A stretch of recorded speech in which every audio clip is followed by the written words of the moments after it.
Le choc politique, il est venu cette semaine d'une étude de la Fondation Jean Jaurès qui établit que, comme Marine Le Pen, Emmanuel Macron est fortement rejeté par les Français. Oui, alors on le savait déjà avec les Gilets jaunes, mais cette fois ce sont des chercheurs qui le démontrent d'une façon scientifique en recoupant avec précision des données venues des différentes enquêtes d'opinion.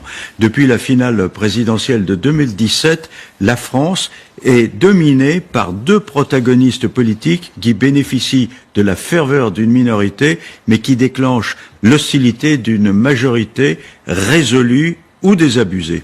Marine Le Pen est toujours fortement rejetée, mais elle l'est cependant moins qu'en 2017. Emmanuel Macron, lui, ne progresse pas par rapport à son score de 2017, qui est l'un des plus faibles jamais obtenus par un président de la République au premier tour de l'élection présidentielle.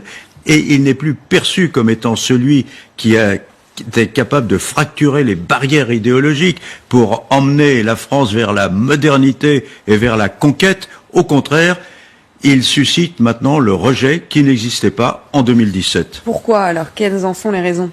Eh bien, il y a plusieurs raisons, bien sûr, mais il y en a qui tiennent à Emmanuel Macron lui-même. Les chercheurs qui publient cette étude ont pris en compte les émotions des Français qui sont très importantes dans la vie politique. Plus que la raison, ce sont elles qui commandent souvent les choix des électeurs.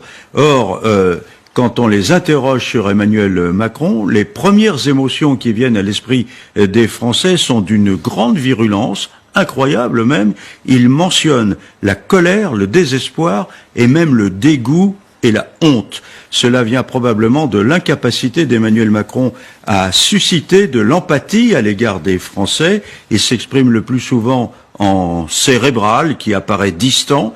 Il ne parvient pas à toucher, à se faire aimer, ni même à se faire respecter au-delà du cercle de ses supporters.